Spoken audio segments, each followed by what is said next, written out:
As you probably guessed, this is a class in Christian apologetics. In this class, you're going to be learning about how to think critically and engage in well-reasoned, logical arguments for the Christian faith. Over the course of this class, we're going to be going over 5 arguments for God's existence, backed up by evidence from cosmology, mathematics, philosophy, and history. Then we'll be taking a look at answering a couple of objections and arguments against God's existence in Christianity. When I see churches approach this kind of subject, sometimes it's a little bit depressing. A lot of churches don't approach it at all. As a result, there are a lot of very smart people, both non-Christian and Christian, that bring forward good questions about Christianity, but the average brother and sister in Christ, or youth minister, or even pastor, sometimes isn't able to answer them. I think that's a real shame, because it contributes to Christianity being regarded as a kind of anti-intellectual faith. A religion where you have to check your brain at the door to be a member. And that's just patently untrue. We are told to love the Lord your God with all your heart, and with all your soul, and with all your mind.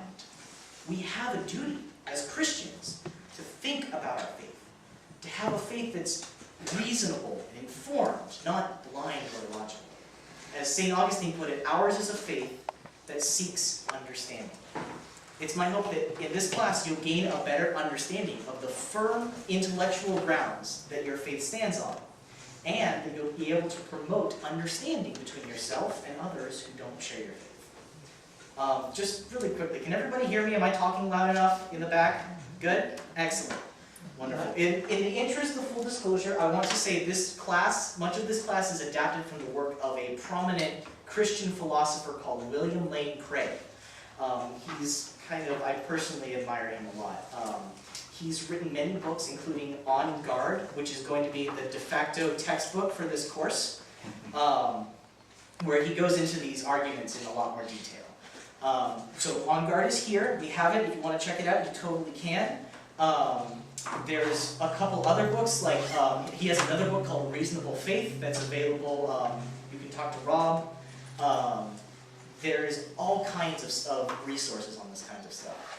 Dr. Craig also has a website at reasonablefaith.org where you can find scholarly articles, debates with non-Christians, and podcasts on Christian doctrine. I'd highly recommend you check it out. So, as many of you are doing, I hope you'll be taking notes in this class. There won't be any quizzes or tests, but we do go over a lot of complicated topics from a wide range of disciplines in philosophy and science, and some things that we cover early on will come back later. I'm going to try to explain it again, but it'll help you if you can recall from before if we've explained it before. So if you don't understand something I've said, or if I'm going too fast through the material, let me know. We're going to have lots and lots of places to stop and talk. I just ask if you have a question or a comment, just try to keep it on topic and keep it short, because there's a lot of material to cover and we don't have that much time. Also, think critically about what you hear. This is natural theology. This is a human pursuit, so it can be fallible. It can be wrong.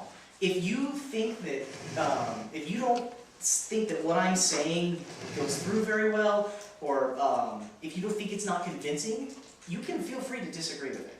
And please bring it up during our discussion for questions. It's going to make for a much richer discussion. With that said, are there any questions before we start? Yes? What's your background? My background in what? Just in this topic, or how you became such a scholar? So I will actually go into that later on. I was kind of searching a little bit. I was brought up Christian, but I was kind of searching a little bit, and then I found this whole wealth of knowledge, of Christian knowledge, and it really appeals to me the way that I think, and that's why I'm so interested in this kind of thing. So, yeah. Any other questions? So let's begin. What is apologetics? Apologetics, despite what it sounds like, Apologetics doesn't mean that we're apologizing for being Christians. Rather, the English words apologetics and apologize and apology come from a Greek word called apologios. Excuse my handwriting, it's really bad. It's apologios. He's an engineer. I'm an engineer, exactly. Apologios. Apologios means defense, in the sense of a defense in a court case. Paul uses the word apologios when he says, always be ready to give a defense for the hope within you. Apologetics is therefore the study of defending the faith. A large subset of apologetics is dedicated to the project of natural theology. I've used that word before. Natural theology is the formation of reasons to believe in Christianity without using the Bible as direct evidence. So, because of this, you won't need to use your Bible so much in this class.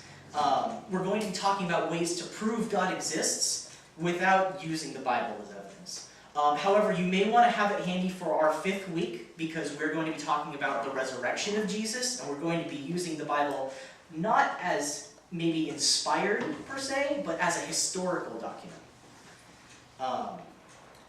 So the question is, what good is apologetics? Why? Why should we study apologetics? To strengthen our own faith? Well, as Christians, we trust in inspired scripture to deliver truths about God to us and reality. So why are we interested in this separate human investigation into the evidence? Well, I think there are quite a few reasons. First of all, studying apologetics helps us to shape culture.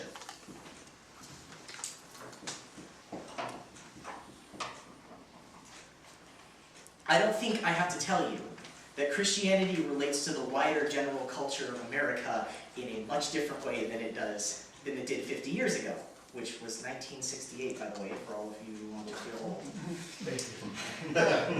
To understand what has happened, just think to yourself, how are Christians portrayed today in the media? Think of movies or television shows that feature an overtly Christian character. How often is that portrayal positive? How often are Christians instead portrayed as shallow or bigoted or hypocritical?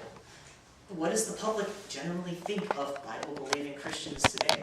You guys understand? Sure, belief in a sort of generic God remains for the most part, but allowing the death and resurrection of Jesus and what his followers wrote about him to radically inform what we believe about reality has become politically incorrect. Not only that, but there are those who would like to see nothing more than the elimination of religion from the public square. I'm thinking here of the more vocal, popular atheist figures like Richard Dawkins, Sam Harris, the late Christopher Hitchens.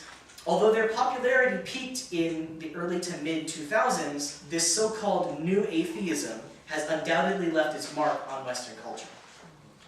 And yet the question still remains, why should we consider culture as Christians? Why can't we just faithfully follow Jesus and ignore what's going on in the world at large?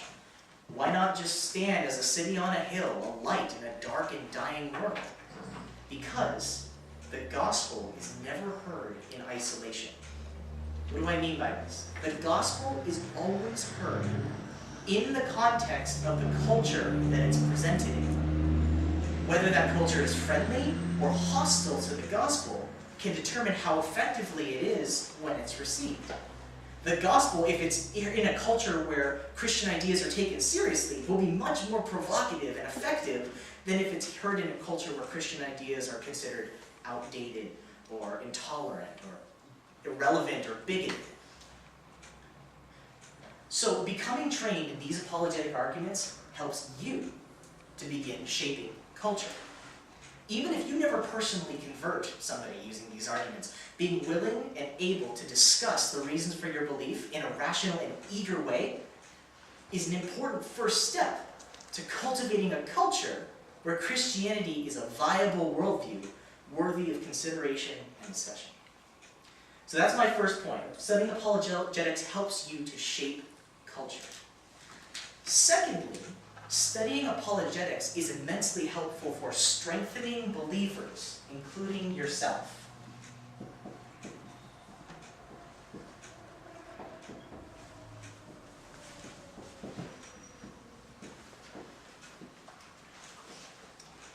There are huge benefits to having a familiarity with these arguments, and knowing not just what you believe, but why you believe. Apologetics will help you become more confident in sharing your faith with others. I'm sorry?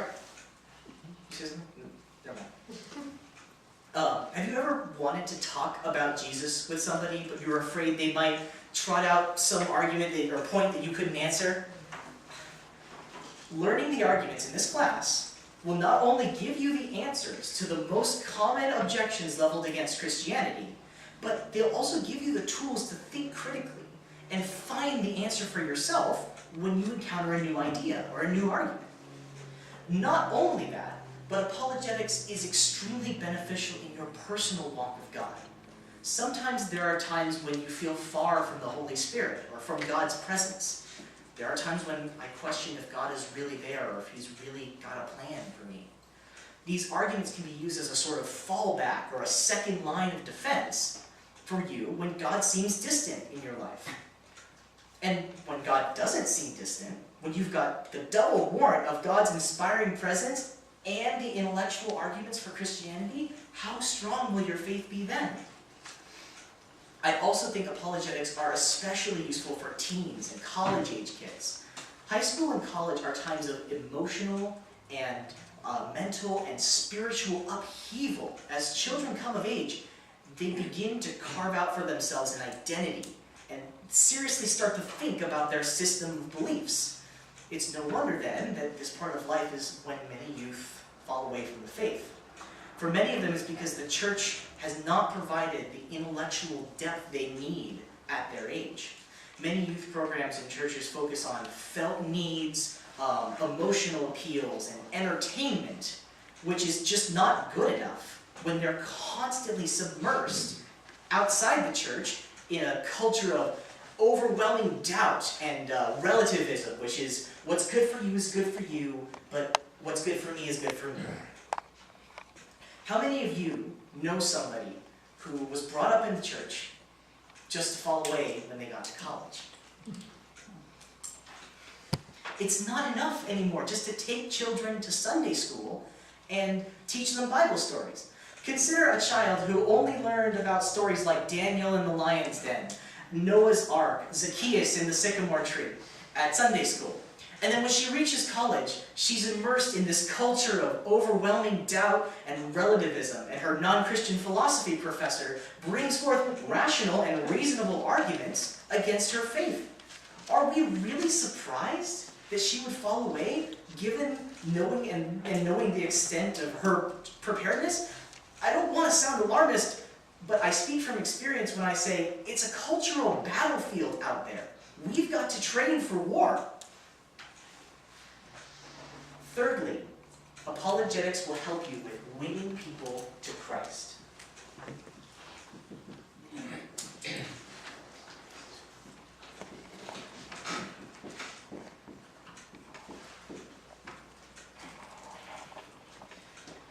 Now, there's a popular saying that nobody comes to Christ through arguments. And I will admit there is some truth in that statement. Ultimately, whether a person is saved or not has nothing to do with their inventory of beliefs. It's not like God goes down a checklist and checks off whether a person believes all the right things, and that determines whether they're saved or not. Because there's a difference between believing that God exists and believing in God. One is just a bare statement of fact, and the other is a step forward in trust and commitment. Ultimately, it's whether a person chooses to put their trust in Jesus for their salvation and seek out a relationship with Him that determines whether they're saved. But I don't think it's entirely correct to say that nobody comes to Christ through arguments.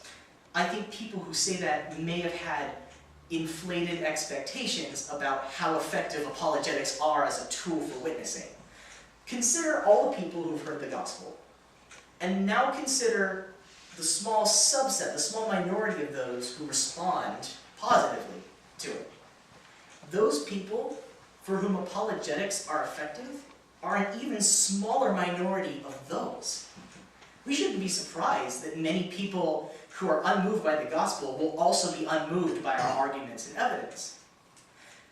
And even for someone who might be convinced, should we just expect them to roll over and play dead the first time we bring out an argument against their worldview? Of course not. But we have no idea what, given enough time and the opportunity to respond and think about these arguments, we have no idea what effect that could have on a person. And yet, if the people for whom apologetics are effective are such a small minority of a minority, why bother? Shouldn't we just go for a more effective route to win the greatest number of believers to God? I don't think so. First of all, every human life is precious to God. God wants all people to be saved. And some of those people can be saved if we can give them good arguments and evidence for God. Everyone is called to witness differently. And those of us who have these arguments can become important vectors for bringing God's light to a group of people who otherwise wouldn't have it. And secondly, to this same point, even though people for whom apologetics are effective are small in number, they are huge in influence. Think of C.S. Lewis, for example. He was ultimately swayed from atheism to theism to Christianity, in large part by arguments and evidence for God. Think of the impact that that one man has had on people, even today. The people who tend to be most responsive to these arguments are people who are engineers, lawyers, people in medical fields. All of these people are enormously influential in shaping culture in today's world. A small change there can have a tremendous cascading effect down the line. And if you still doubt the effectiveness of apologetics, I can personally attest to their effectiveness. I myself went through a sort of crisis of faith about 2 years ago. Suffice it to say, I had built my faith a very nice house on top of sand, and one night I just woke up, I sat up in bed, and I found I didn't believe anymore. The 6 months after that were probably the worst I have ever felt in my entire life. I became legitimately depressed and anxious. I couldn't find fun in anything. I just felt lost and alone and tossed away. I felt like I was constantly just on the verge of abandoning my faith. I felt like I was clinging to it in name only. And then, as I was reading an internet post, and I found an apologetics site just kind of linked sort of offhand.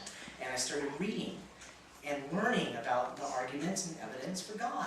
I began to look into philosophical investigations into Christianity. I read books like Lee Strobel's The Case for Christ and William Lane Craig's On Guard and Reasonable Faith. I learned about great Christian thinkers like Thomas Aquinas and St. Augustine and G.K. Chesterton, and modern apologists like Ravi Zacharias and J. Warner Wallace and Greg Koukl. I found there is a wealth of Christian thought out there safely locked up in dusty books that I've never been aware of. And because of that, I found I could believe again. So I would credit apologetics as crucial in saving my faith. Now, obviously, that's just one person's story, and obviously I am in that minority of a minority of people for whom apologetics is effective. But for all these reasons, learning these arguments and being able to state them and defend them confidently is important. It's one thing to know your faith is true. It's quite another to show that your faith is true. You don't need arguments or evidence to know your faith is true. God speaks to you personally through the Holy Spirit. He dwells in you, and you can know that without any arguments. But these arguments will help you show that your faith is true. And that is what it means to be a guardian. That is what it means to give a defense for the hope that is in you. I'm glad. So, now that we know why we should be studying apologetics, we can start getting into our study proper. So, like I said, I have been saying a lot, we want to give good arguments for God. But what is a good argument? Actually, before we say what a good argument is, let's talk about what an argument is. When I say the word argument, you probably think of two people disagreeing with each other. Maybe they're yelling at each other, or they're trying to shout each other down. That is not the sense in which we will be using the word argument in this class. If and when you share these points with someone, remember that you're sharing the truth in love. Don't get distracted with tangents, or let them get riled up, or get riled up yourself. Emotions don't determine who is right. The truth of the matter determines who is right. And the best way to get to the truth of the matter is to be calm, polite, and respectful of their view. Let them say their piece, then you say your piece. And then they say their piece, and then you say your piece. Instead, the word argument, as we use it in this class, is a formal term used in philosophy. A logical argument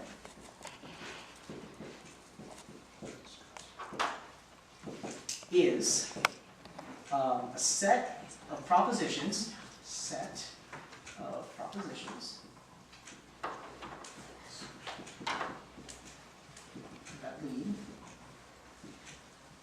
lead to a conclusion. A logical argument is a set of propositions that lead to a conclusion. Okay, what's a proposition? A proposition is just a true or false statement about reality.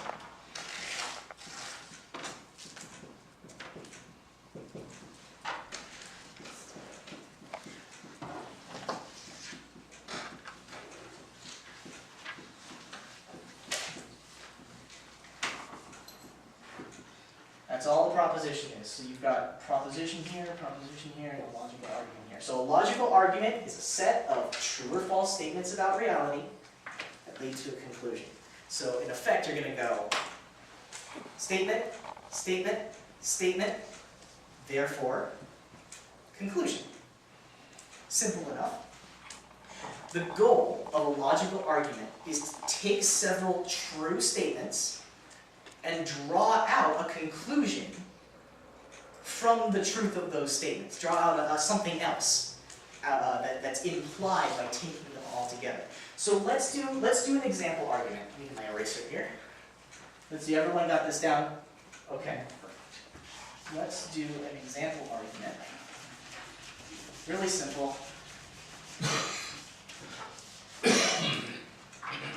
All right.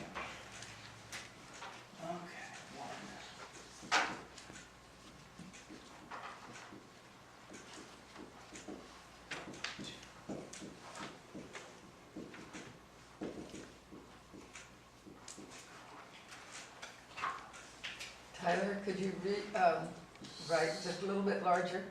The whole thing? I'll read it out loud. I'll read it out loud. I can't read it. Okay, I'll read it out loud.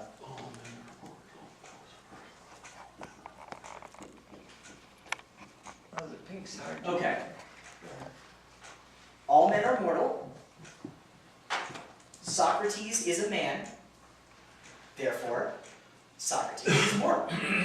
This is a very, very, very basic argument, but it has all the parts that we need to talk about. So,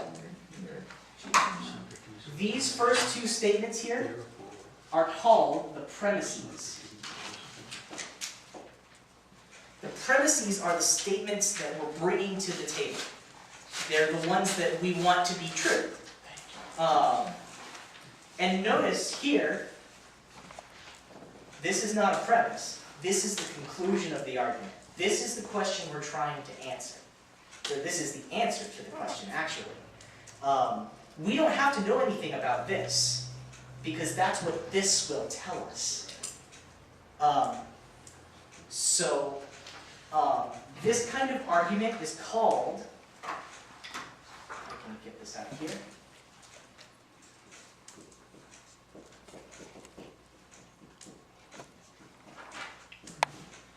I'm so sorry about my handwriting. This kind of argument is called a deductive argument. A deductive argument, we're using the word deductive in the same way as it's used in Sherlock Holmes. A deductive argument takes some information and deduces some more information from what you had. And so, the best part about a deductive argument is that if it's a good one, the conclusion automatically follows. It doesn't matter if you don't like the conclusion. It doesn't matter if the conclusion is distasteful or abhorrent or downright heretical. If the argument is good, then the conclusion follows. So, of course, that begs the question, what makes a deductive argument good? Well, there are two things. There are two things that make a good deductive argument. Everyone got these definitions? Okay, great.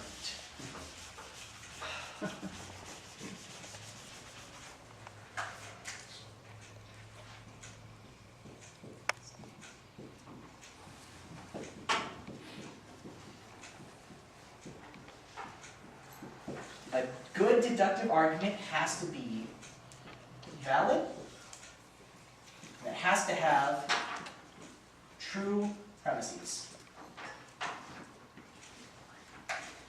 Those are the two things that make a deductive argument good. If it's valid and it has true premises, then the conclusion is true. That's all we need to know. So, how do we show this? How do we show that an argument is valid, and how do we show that it has true premises? Well, the conclusion, for an argument to be valid, well, let's start with that one. The conclusion has to follow.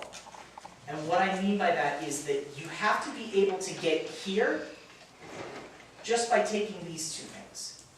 You have to be able to take, you assume these two are true, you just assume that your premises are true, and if you can get here without breaking the rules of logic, it's valid. Most of the arguments that we're going to be talking about in this class, it will be very, very easy to see that they are valid. And if it's not, I will make sure to talk about it. And I'll make sure to point that out. But I think all of you can see that if all men are mortal, and that Socrates is a man, then it just kind of follows that Socrates is mortal, right? It just makes sense. That's all that it means for an argument to be valid. It means that you don't break any rules of logic. The other part of a good deductive argument is that it has to have true premises. If the premises are true, and it's valid, then the conclusion is true. But how true is true? Do we have to be absolutely certain of these two things for an argument to be good? I don't think so. Although many skeptics and non-believers will try to press you for certainty, I think that that is an unreasonable standard. It is an unreasonable standard to have certainty in every argument that you make. Demanding certainty is liable to make us skeptics about pretty much everything. Think about it. You can't prove with certainty that the world wasn't created 5 seconds ago, with built-in appearances of age, like memory traces in our brains of events that we never actually attended, and food in our stomachs from dinners that we never actually ate. You can't possibly be 100% certain that that didn't happen.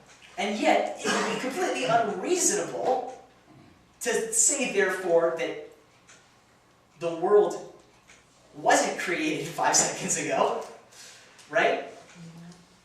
So, I don't think we need to have certainty. I think certainty, chasing certainty, is a will-o'-the-wisp that's going to distract us, and it's going to stop us from making good, from thinking and from really thinking critically. even scientists and philosophers don't use certainty, they use probabilities, and that's what we use in our everyday lives. We use probabilities, what things are more likely than others. So our standard for this class is going to be more likely than not. If something is more likely than not, that is our standard for if it's true. In other words, if you had to place a bet on it, you'd bet that it's true rather than that it's false.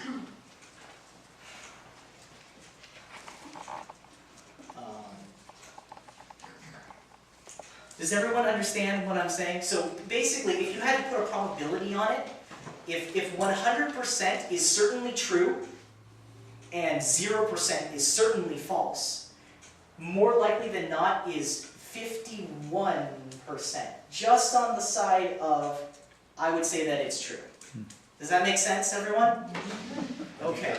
Yes. Why? I just had a good example of that was how much do you trust warning labels on poison containers? Right. Right? Exactly. You're not Exactly. certain, but Yeah, you can't, exactly, if you had to have certainty, you couldn't trust warning labels on poison containers. You couldn't say that they have, that what they're saying is correct, because there's always the possibility that they've made a mistake. But it would be unreasonable to not trust warning labels on poison containers. So certainty can't be our goal here. That was a very good illustration. Thank you. Law, that would be preponderance of the evidence. It is exactly that. That's exactly it. It's preponderance of the evidence. Thank you.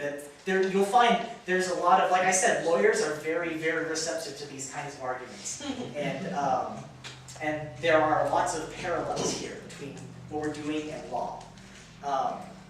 So let me just restate: the most important thing about a deductive argument is that a good one guarantees the conclusion. If you can show that it's valid, which all of the arguments that we're talking about are valid, and if you can show that the premises are true, which is what we're going to be talking about in this class, then the conclusion follows.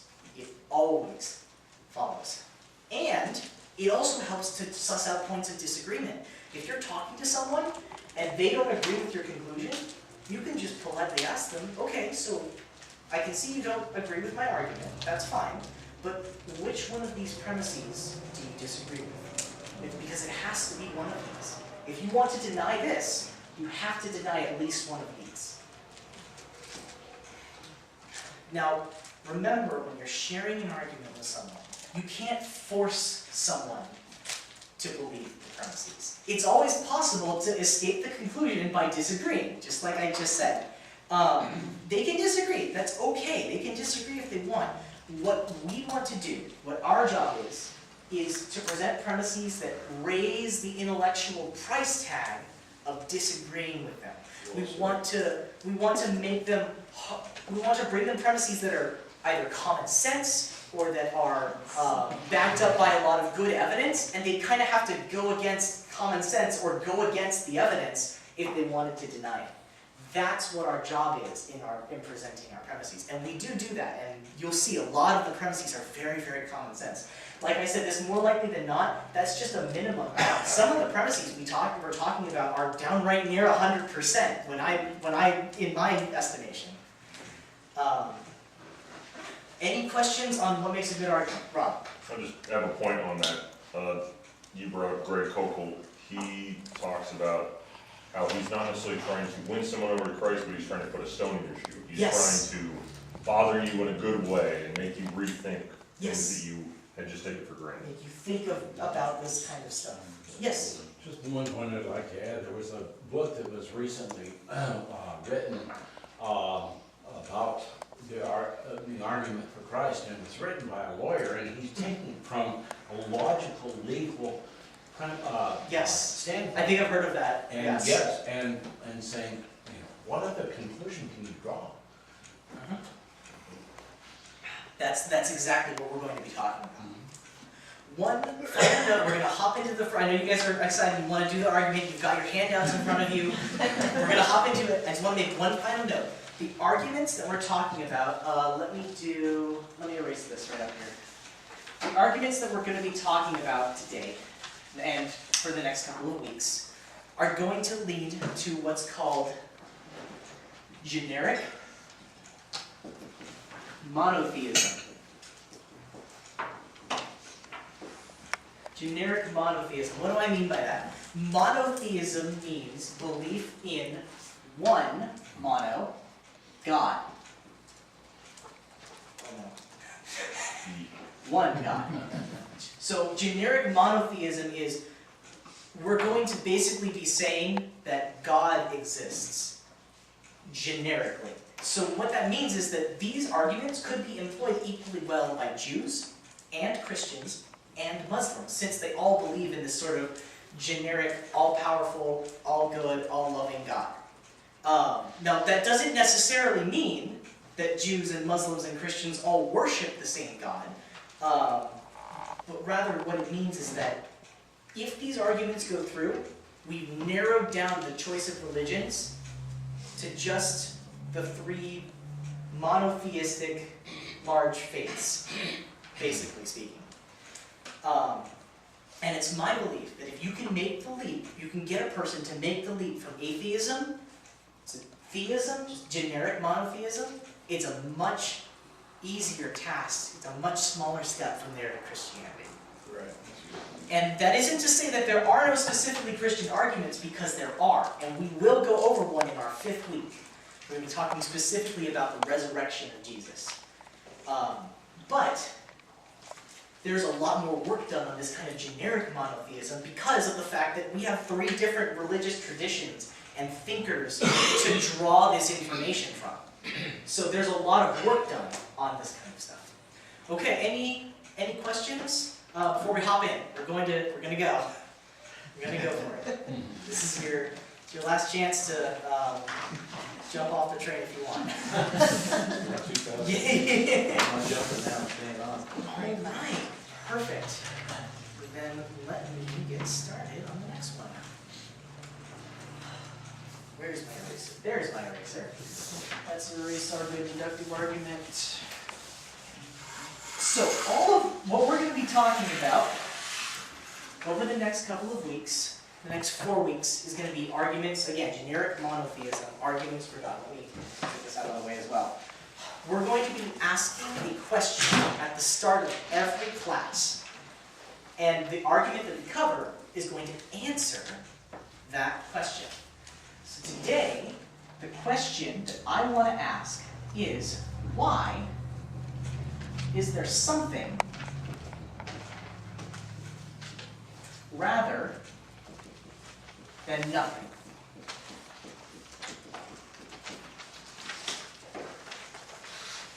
Why is there something rather than nothing? Why does anything at all exist? Why doesn't just nothing exist? It could, there could just be nothing, but there isn't. There's something. Why is there something instead of nothing? The man who gave us the argument that we're going to have today, his name is Gottfried Wilhelm Leibniz. You don't have to know how to pronounce that. I didn't pronounce it right. His name is Gottfried Wilhelm Leibniz. He was a 17th century, so 1600s, mathematician and philosopher. Among other achievements, he invented calculus. That's kind of a big thing, especially as an engineer. He invented calculus, and he is considered one of the world's greatest thinkers. To Leibniz, this question, why is there something rather than nothing, is the most fundamental question. Why is there something rather than nothing? Leibniz found his answer in God. And he formulated it into an argument. A deductive argument. Wow, how about that? So his argument goes like this. Anything that exists has an explanation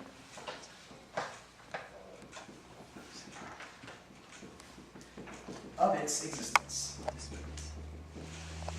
Anything that exists has an explanation of its existence. Still with me? If the universe has an explanation,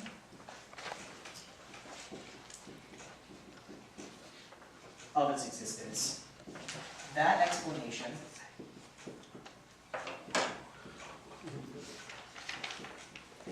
is God. Still with me? No, hang on. Okay. Step back, let me read it. Sorry, yes.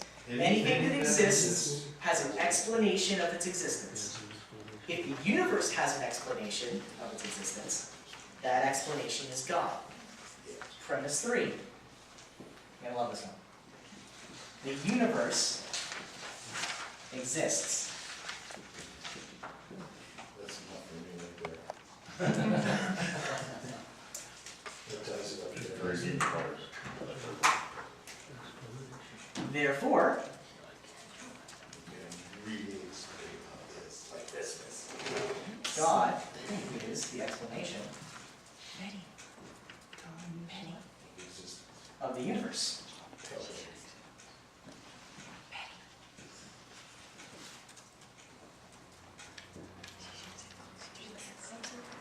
Again, I'm so sorry about my handwriting. I will read it again.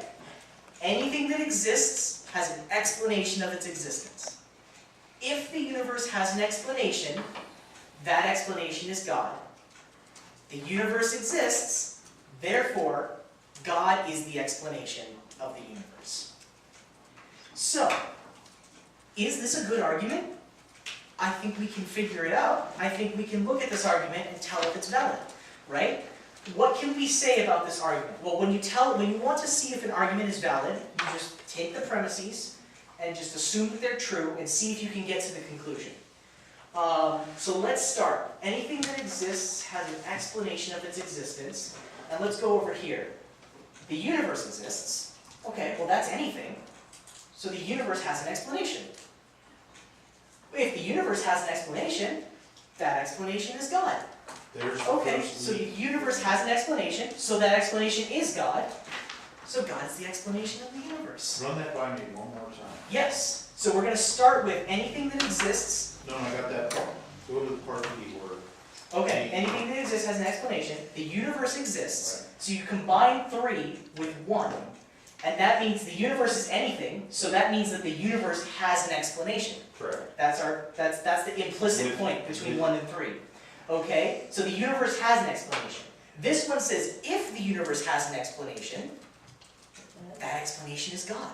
Yeah. And we've just found that it does. So the explanation is God. That's the conclusion. That's exactly where we want to go. Agreed. More is gonna be talked about. Yeah, We will agree. talk about it more. I'm just But gonna that's the enjoy that. gist of the argument. Does that sort of make sense to people? Just kind of, sort of right now? Yes. Talk about Well, some. what if someone said, that's not my explanation, it's because But we're it's just changed but over we're just looking at evolved. whether it's valid right now. We just want to know whether it's valid. And that's just the first part. You're talking about whether these are true or not. We will investigate that in a second. We're just looking at whether it's valid. Right, testing premises against conclusion. Yes, just assume that these are true, and can you get to the conclusion? Because that's the first part of the... Is this argument just with ourselves? Huh? This doesn't involve another person? So- You can share this with another No, person. no, that's not what I. We're just trying to show you that, I'm just trying to show you that this argument is valid.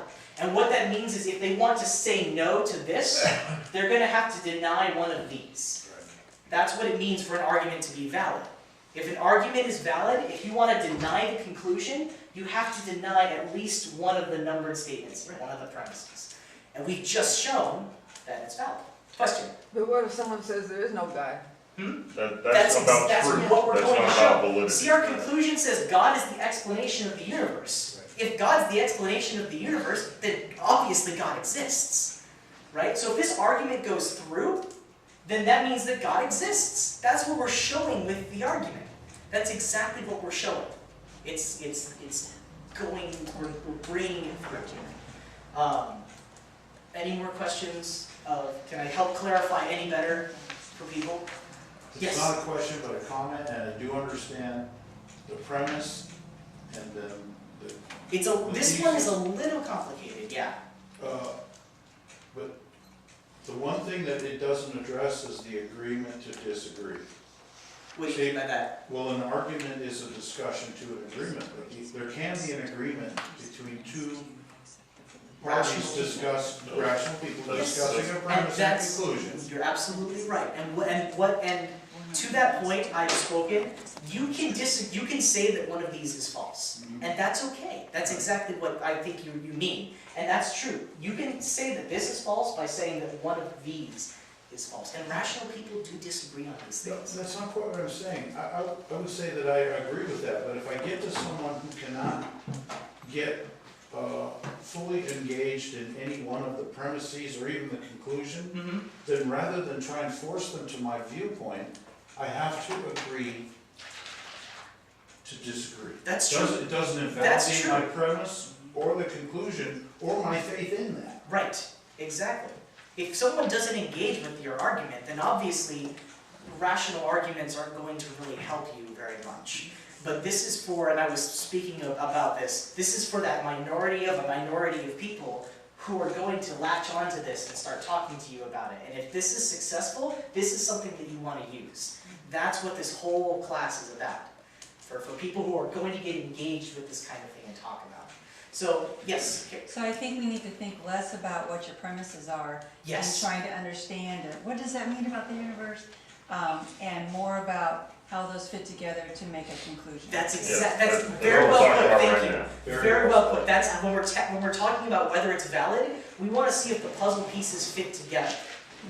And then when we talk about whether they're true, we want to see if they actually paint the picture the way that it is. That's very well put, thank you. So, do we kind of get this? So again, anything that exists has an explanation. The universe exists, so we know it has an explanation. If it has an explanation, that explanation is God. We just found that it had an explanation. So God is the explanation of the universe. That's where this argument takes us. It's wonderful. It's simple. It's easy to memorize. It's easy to share. Now, so everything checks out. The argument is valid. The only question is, are the premises more likely than not? Preponderance of the evidence, are these true or not? If they're true, then it goes through. Then this is true. So how can we show to someone that say that anything that exists has an explanation? Well, let's take a look at some of these. I think we have to say, for premise number 3 here, this is almost 100%. Any person that you're talking to has got to at least admit that the universe exists, right? Yeah, that's easy. Except for Right. Hindus. Huh? Except for Hindus, but that'll be Well, another class. depending on the school that they're in, yes. That'll be another. Right. Number 1 here, that seems pretty common sense. I mean, we think of most things have explanations, right? And then 2 comes in right out of left field and just starts talking about God out of nowhere. That's What? Yeah, it's real. Like it comes in, and you're like, what non-Christian would believe that if the universe has an explanation, that it's God? Well, this might be a little surprising, but this turns out to be less controversial than this in practice. And we'll touch on why when we get to premise 2. Let's start with premise 1. Why should we think that premise 1 is true? Why should we think, or how can we show to someone who doesn't believe it, that anything that exists has an explanation? Well, let's talk about what an explanation is. Are you getting like a theme here? Like I say something and then I start defining it really rigorously? Okay, let's talk about it. What do you want to answer? What do you mean by that? It's really good. Okay, we're talking about an explanation. Leibniz, who is the person who came up with this argument, actually means something very, very important by the word explanation here. I'm going to draw the word explanation here. For Leibniz, there are 2 kinds of explanation that you can have. Something can be either contingent or necessary? Oh, that's really bad.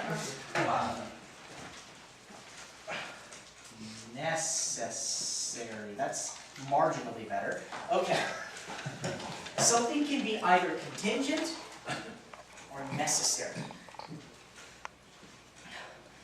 Things with an external cause, things that have a cause, things that have an explanation that aren't in themselves, are contingent. So, for example, a chair is contingent, because you can explain its existence by saying that the carpenter built it, right? A building is contingent, because you can explain its existence by saying that the masons constructed it.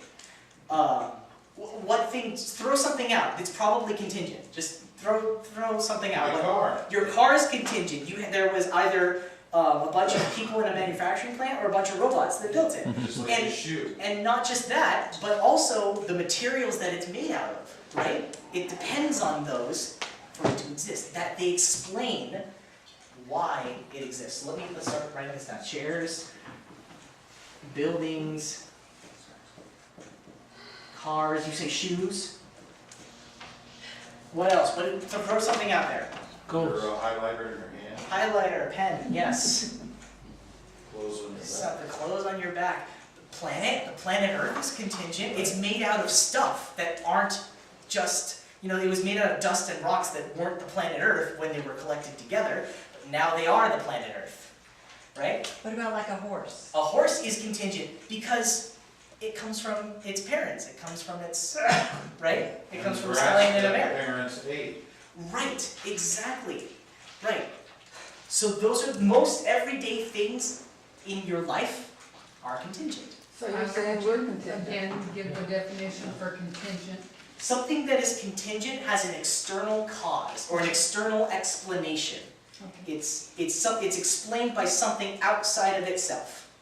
Or in other words, you could take that thing away and it wouldn't exist anymore. Take away the stallion and the mare and the foal doesn't exist anymore. If you take away the metal that your car's made out of, it doesn't exist anymore, right? If you take away the masons that built this building, it doesn't exist anymore. That's what it means for something to be contingent. You said it's dependent on something. It's dependent, yes, that's good. It depends on something. Like a contingency plan. When you make a contingency plan, that plan depends on something happening, right? So something that's contingent depends on something else. Well, then you're saying we're contingent. Sorry? You're saying people are contingent. People are contingent, yes, because you come from your parents. If your parents didn't exist, you wouldn't exist. You get the whole Back to the Future, you start fading away kind of thing. Right. So, that's contingent. The other type of explanation, and this is a little hard to grasp, is something that's necessary. Leibniz called it metaphysically necessary. You don't have to write this down, I'm just doing it for completeness. Metaphysically, that's a terrible word. Gravity. Oh my good Lord. Not quite actually. Gravity is actually contingent. But what? We don't know what makes it. Gravity depends on, well, we think it depends on the Higgs field. Right, we think. We're pretty sure. Well, we're pretty sure. But gravity is a part of the universe, and if the universe didn't exist, gravity wouldn't exist. See, So now gravity is that's contingent. using the argument with great depth. That's what we use. So metaphysics is the philosophy of talking about what exists. So something that's necessary. Necessary is something that you need. It's a need, right? So something that needs to exist. Something that's metaphysically necessary. All of those things that you're listing are actually contingent. No, that's okay. It's okay. Something that's metaphysically necessary needs to exist. It can't not exist. It's not contingent. It doesn't depend on anything. God. Traditionally, this attribute, this is attributed to God. God is metaphysically necessary. You couldn't take anything away to make God not exist. You could take the whole universe away so that nothing at all exists and God would still exist. That's what it means to be necessary. Now I get it. What other kinds of things are necessary? Well, there's really not there's really not a lot of things. Some philosophers think that if numbers exist, and they disagree on whether they do, but if numbers exist, then they exist necessarily. So maybe numbers? That's possible. What about emotions?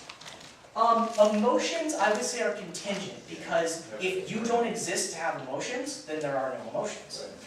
But there might be some things, and we'll come back to this later on, there might be things like maybe maybe love as a concept, that might exist, but it runs into the same problem of if there's no one to love, then how can it exist? So maybe, but probably not. So really the only thing here that we know for sure is necessary is God.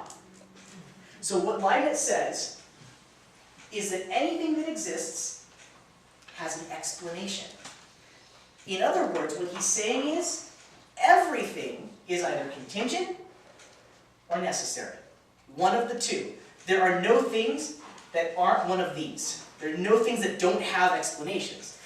And it just kind of makes intuitive sense, right? It's kind of self-evident.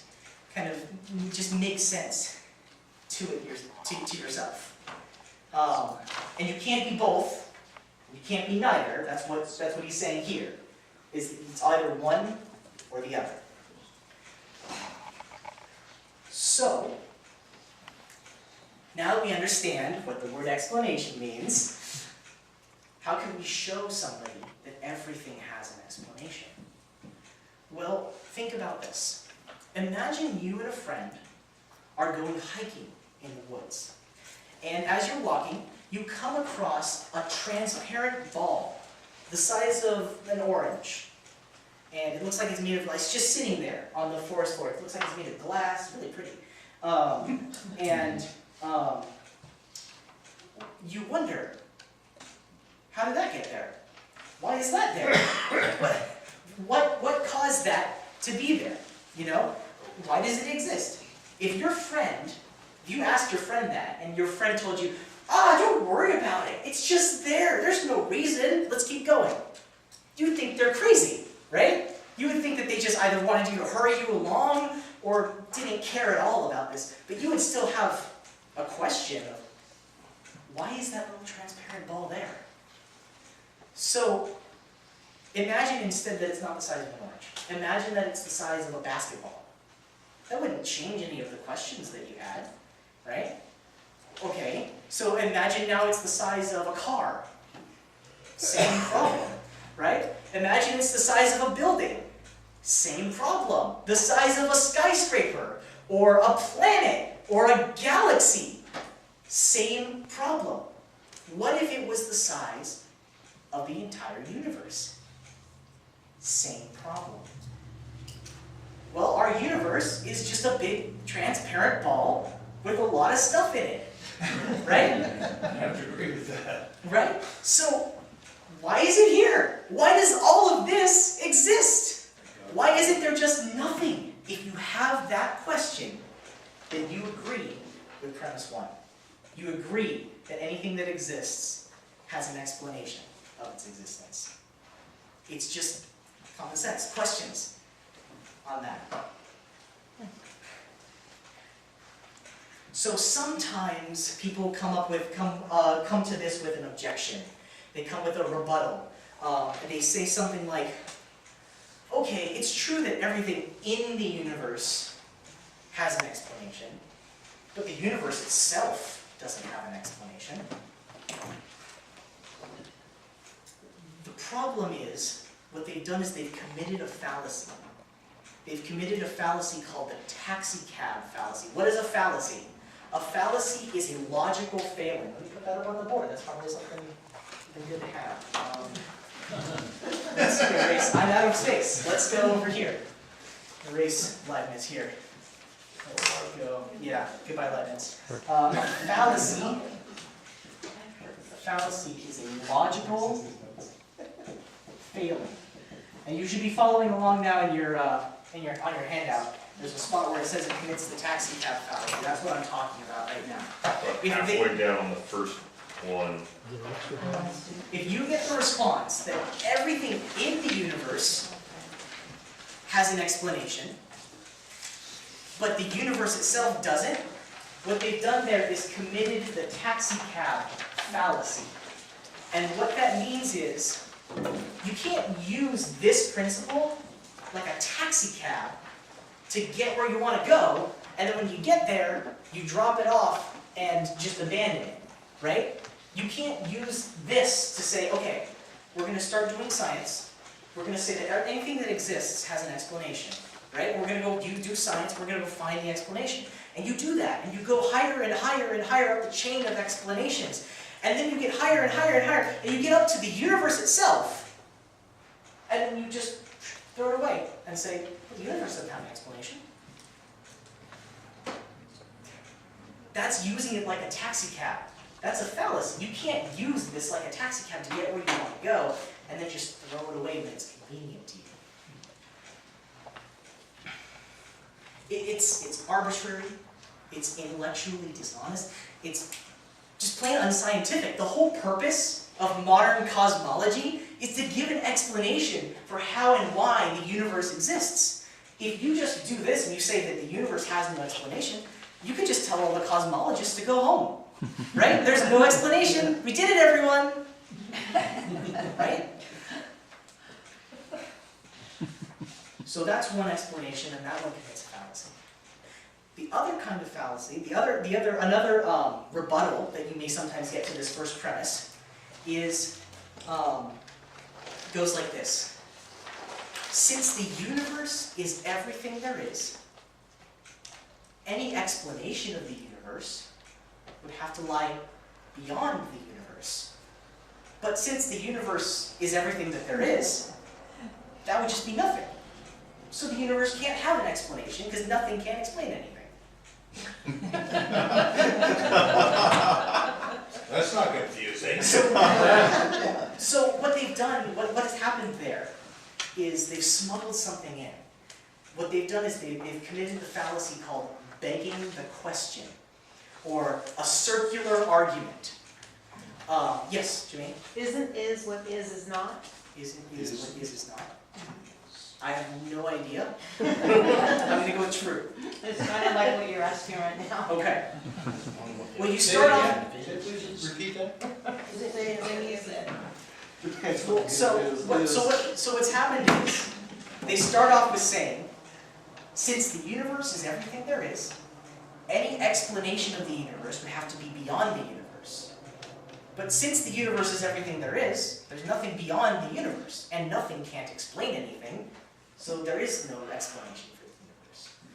What they've done is, it's a circular argument.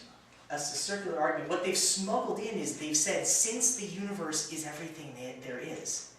When they say that, they've smuggled in atheism, right? They've smuggled in the fact that there's nothing outside of the universe. So what they're doing is saying, atheism is true, so the universe doesn't have an explanation, so atheism is true. Yeah, it's a false premise. Well, that begs the question, is atheism true?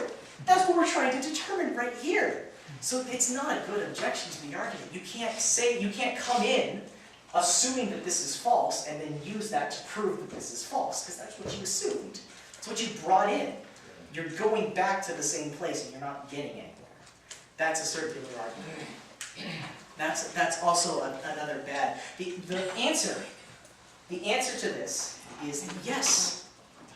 The universe would have to have an explanation that's beyond the universe. But since we don't know whether atheism is true or not, that explanation could be God. And that's exactly what we're implying with this argument. That's exactly what the argument shows. Somebody who comes to you with that kind of question-begging objection to this first premise is already assuming that the argument is false. You can't do that. You have to follow the evidence where it leads. So I think we can say, using our 51% or preponderance of the evidence, or more likely than not, we can say that anything that exists has an explanation. Don't you all agree? Show of hands. Who agrees that anything that exists has an explanation? Excellent. Perfect. Now we get to the fun part. If the universe has an explanation. That explanation is God.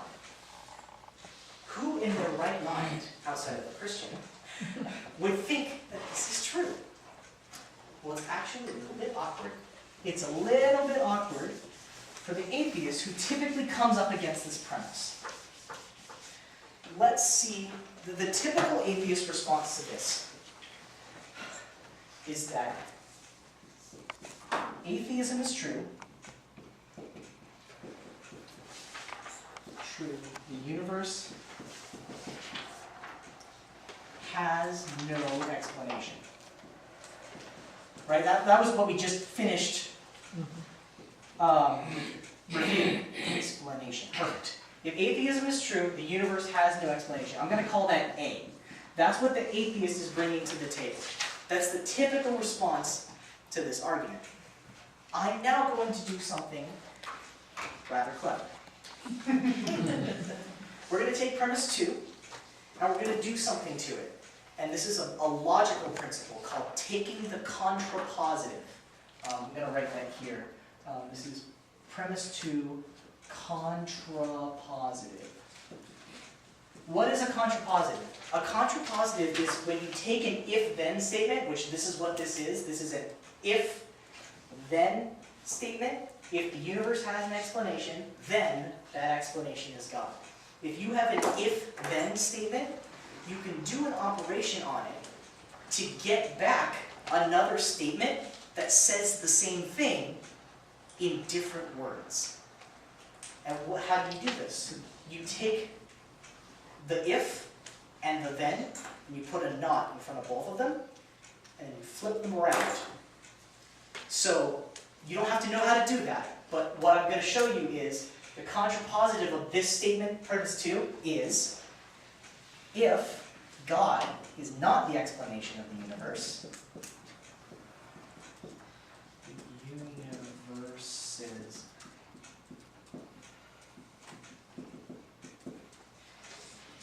the universe has no explanation.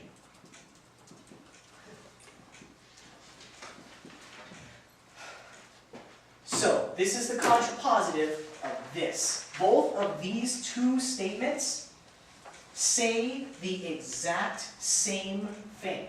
They're just restated in different terms. Now, that's interesting, because look right up here. If atheism is true, the universe has no explanation. If God is not the explanation of the universe has no explanation. These two are practically synonymous. If atheism is true, God isn't the explanation of the universe. And both of them say that the universe has no explanation. These two statements are saying the exact same thing. The atheist is doing our job for us. If they bring this to the table, if they're honest, they're going to agree with this. If they don't think God exists, if atheism is true, obviously they think God is not the explanation of the universe. And then they think the universe has no explanation. But that's exactly what premise 2 is saying. That's exactly what we're saying in premise 2. There's no other explanation left. Exactly. Exactly. They're doing our job for us. So if they come to the table with this, they're affirming premise 2. And if they affirm this more common sense one, that anything that exists has an explanation, and obviously they're going to say the universe exists, bam! We've gotten to the end of the argument. They're doing our job for us. It would be like saying, yes, question for you. Now, let's make the assumption, I'm not sure I follow it, but I'm going to try. The universe exists. Okay, but the reason it exists is not because of God. The reason it exists is because of the Big Bang. So, I'm going to go into that. So if they're going to, that is the next step after this, and I'm going to go into that. What do you do after this? No, my point is say yes. You interjected God. Yes. Okay, and I'm interjecting Big Bang instead of God. Okay, but so what you're saying is you're disagreeing with A. you're saying that if atheism is true, then the universe has an explanation in the Big Bang, right? Okay. Right? That's not what we're talking about right now. We'll talk about that shortly. Yes. Do you have a question? No, that's been covered. Okay, perfect. So, this is kind of like saying, the way that a contrapositive works is like saying, if there are no pine trees, then there are no pine cones, right? Because only pine trees make pine cones. Well, if you go outside and find a pine cone, then that means there must be a pine tree, right? That's how the contrapositive works. We've said, if there are no pine trees, then there are no pine cones. And if you go outside, if there's a pine cone, then there's a pine tree. That's exactly what, that sort of flipping operation, that's what we're doing right here. That's what that contrapositive is doing. So, like I said, the only way, if the atheist wants to disagree with premise 2, is that they're going to have to say that atheism is true, but that the universe has an explanation. Right? That's the only way they can disagree. They have to maintain that atheism is true, but they can't say that it has no explanation because then they agree with premise 2. Yes? But I also see that an atheist could say that this premise is not without possible exceptions. Yes. That there is another unknown cause, Right. which is denying, Right. which is being Exactly. denied. That's exactly where we're going to go. That's exactly where we're going right now. I'm taking a little too long to get there. That's exactly where we're going. So, they want to say that the universe has an explanation that we haven't listed up here, right? What kind are they going to choose? Remember, there's two kinds of explanations. You can be contingent, or you can be necessary. So they could say that the universe is either contingent, or it's necessary. What are they going to choose? They can only choose contingent. You can choose Because contingent. theoretically, there's only one choice. You can choose necessity, and I'll talk about that in a second. But let's say they choose contingent. So instead of this, now they're saying atheism is true, and the universe is contingent. It depends on something else, right? It depends on something that isn't the universe. Well, what could the universe depend on that isn't the universe? Typically, and they say that atheism is not true, so it's not God. Typically, this explanation comes in the form of multiverse theory. The universe is just, here, let me draw it for you. The universe, here is the universe. Here's our universe. You are here. The universe is just one small world in a huge conglomeration of other worlds called a multiverse. This is what they say is the explanation for why the universe exists. The universe depends on the multiverse. If the multiverse didn't exist, the universe doesn't exist. However, we can now ask the question, take universe here and switch it with multiverse. And take universe here and switch it with multiverse. And take universe here and switch it with multiverse. What's the explanation for the multiverse? Well, you could do the same thing. You could make an even bigger circle and call it, I don't know, a hyperverse or something. But then you can do the same thing. You can switch multiverse for hyperverse and ask the same question. What's the explanation of the hyperverse? You get this chain of explanations going on up to infinity. And so, right. So we're back to square one. It doesn't matter how far we go or what we call the highest level of physical reality. What matters is just like the transparent ball, it exists, and so it needs an explanation. It seems we can never get to an ultimate reality if we keep trying to explain it with another contingent thing that's just bigger, right? We can never get to the top. We can never get to the top of the chain. If we keep positing more that everything else is contingent and that everything is continuing to be contingent up and up and up, somehow we must eventually stop the chain at something necessary. Leibniz called this a first uncaused cause. And that is exactly what we mean by God. So if you try to say that atheism is true, but the universe has an explanation that's contingent, you end up having to go all the way up, almost to infinity, but you have to stop the chain somewhere. And that leads to God existing. So, saying the universe is contingent is not a good answer to this problem. We're still stuck at the same problem. We have to say that atheism is true, but that the universe has an explanation, and it can't be contingent. So the universe has to be necessary. Right? This is the other argument that the atheist will sometimes give. However, it is extremely rare. It's very rare and generally a little bit reluctant. Because none of what we see in the universe seems to be necessary. None of what we see around us, it doesn't have to exist. In fact, it could have not existed, right? This pen could very well have not ever existed. I could have a different pen, right? It could be made out of something else, right? In fact, this pen at one point didn't exist. And something that's necessary never doesn't exist, right? Something that's necessary always exists. So all of this stuff seems to be contingent, right? Not necessary. For someone to say that the universe is necessary would be to say that every tiny piece and scrap of matter that makes up of everything, all the way down to the tiniest subatomic particle, down to the very laws and fundamentals of our universe, are necessary, and that they couldn't have been any other way whatsoever. Right?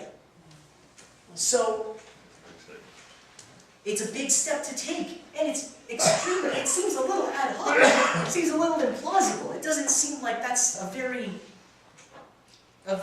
likely thing. And not only that, it would be impossible for a universe with different laws to exist, or different particles, something that looked completely different. You would have to say that this universe that we live in has to be the way that it is, and it couldn't be any other way, which almost nobody subscribes to. So for these reasons, premise 2 actually tends to be the less controversial. It tends to be more generally accepted. Where you're going to get the most controversy is actually on premise 1, and yet premise 1 is backed up by common sense and everyday evidence. This is what we talked about, raising that intellectual price tag. It makes it harder to disagree with this one. You have to say that not everything has an explanation of its existence, and that just doesn't make sense. So, if we show that one is more likely than not, right? We've shown a show of hands, everyone believes that more likely than not anything has an explanation of its existence. We've shown it's more likely than not that if the universe has an explanation, that explanation is God. And pretty much everyone agrees, I'm not going to even go into this one, pretty much everyone agrees that the universe exists.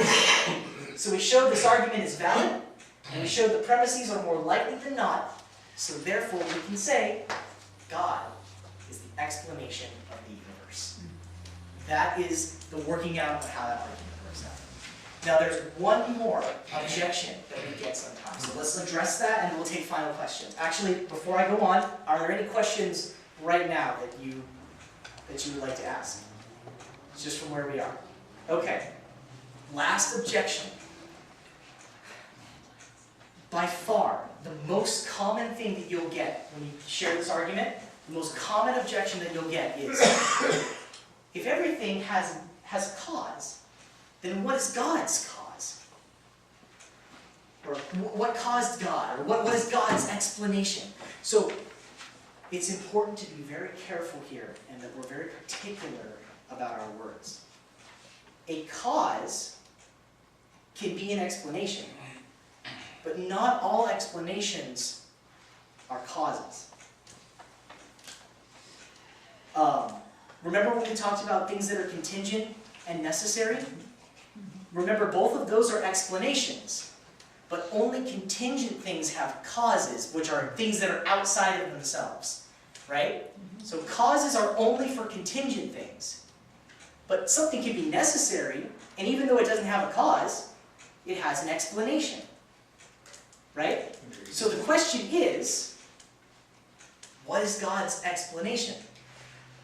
Well, God isn't exempt from this. This premise here does apply to God because it says anything that exists. And we're claiming as Christians that God exists. So God has to have an explanation.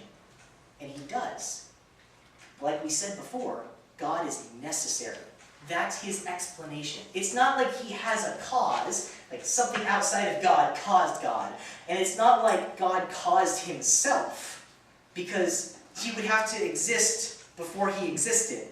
And that will just lock you up in a mental lock there. So God doesn't have a cause. He doesn't need a cause. He's necessary. He exists by a necessity of his nature. He has to exist. He can't not exist. So he doesn't need a cause, but he does have an explanation, which is that he's necessary. That's the answer to that objection. So we've shown today, we've talked about what good is apologetics. I'm sure you agree that there's a lot of good things to be had there. We've talked about this first argument, called the argument from contingency, and I see a lot of people taking notes. This is awesome. And we've shown that the argument from contingency is valid and that premises are true. So, as we close here, are there any questions? Are you guys confused about anything? Is there anything I could have explained better? Is there anything I can explain better now? Is there something that, yes? I don't really have a question, but taking it from, you were talking about the universe. Sure. When we look at the multi-universes and the multi-galaxies, the concept that this just happened without God is ridiculous. You are on something there? Yeah. Come back on our third. You are definitely on to something. Teaser. We're going to be talking about that. We're going to be talking about the design of the universe as a whole. It's going to be really interesting. Carrie. I think I just need to let a lot of this percolate. Yeah. Yes. Especially the terms, and go back So and say that. look at your argument maps. So if you notice on the argument maps, I never actually told you how to read that. Maybe I should tell you how to read that. On the left side are the pros, and on the right side are the cons. So the pro arguments are arguments in favor, and the cons are the arguments against what we're talking about. So on both pages, yes. And so what you'll do is you'll start at the top left on the first pro argument, and you'll follow the arrows. There'll be a con arrow, so it'll bring you across the thing, and then you'll see a response to that when you go back onto the pro. And so if you go down that and look at the premises, look at how they're responded to, and look at how we rebut the responses, it's going to be very good if you just look at it. And again, for these arguments, they're really powerful because you only need to know this much. You only need to know this, and you can show that God exists. I think that's really, really amazing. I think it's really powerful. So I have enjoyed today. Yes, question. Okay, so the third week we'll get involved with the Big Bang Theory. Yes, we will. Yes, and actually, you'll get involved even sooner than that because next week we're going to be talking about the Big Bang Theory a lot. Yes. Cool. Any more questions? Fireworks for the Big Bang. I have something I'd like to share with you. And it's actually a position I get involved in all the time when I discuss to agreement with atheists, and it's this. Yes. And I put it in the format that you put out there, and hope you can test to see if this format's working for me. Sure. If we are designed by God to worship God, and everyone worships, therefore, all humans worship God. Therefore, God is worshipped by all humans. No. Say your first two premises again. The only two premises are, if we are designed by God to worship God, and everyone worships. Therefore, all humans or atheists worship God. I would disagree with, so your first premise is we are designed by God to worship God, and your second premise is everyone worships. And your conclusion is everyone worships God. Right. I don't think that that argument is quite valid. It's close. It's But that's close. what I was hoping to critique it, because I actually find it really Because, valuable for example, to let them know if they worship themselves or money, So, they're still worshiping.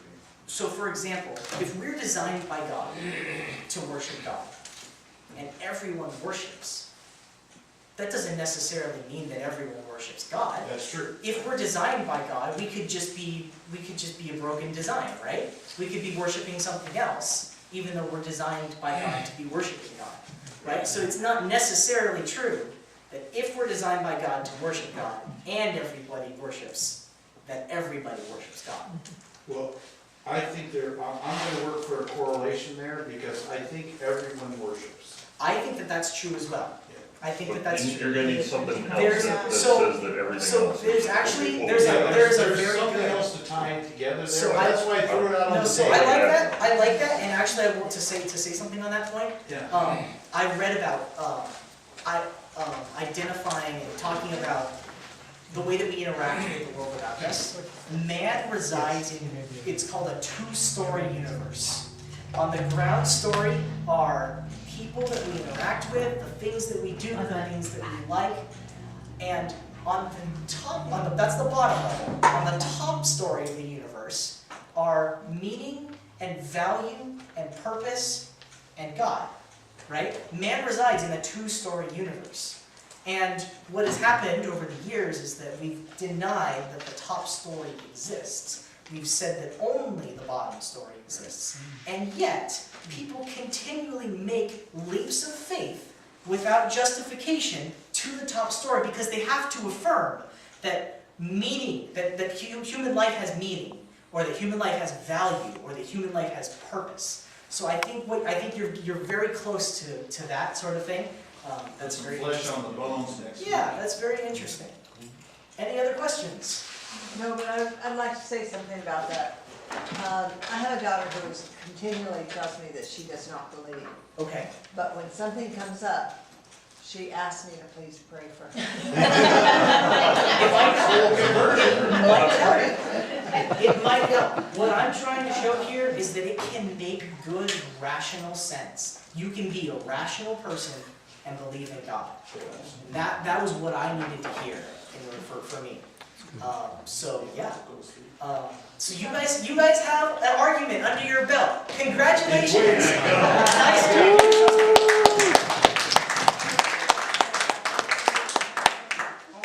Thank you, Tyler. Sure. Thank you, Tom.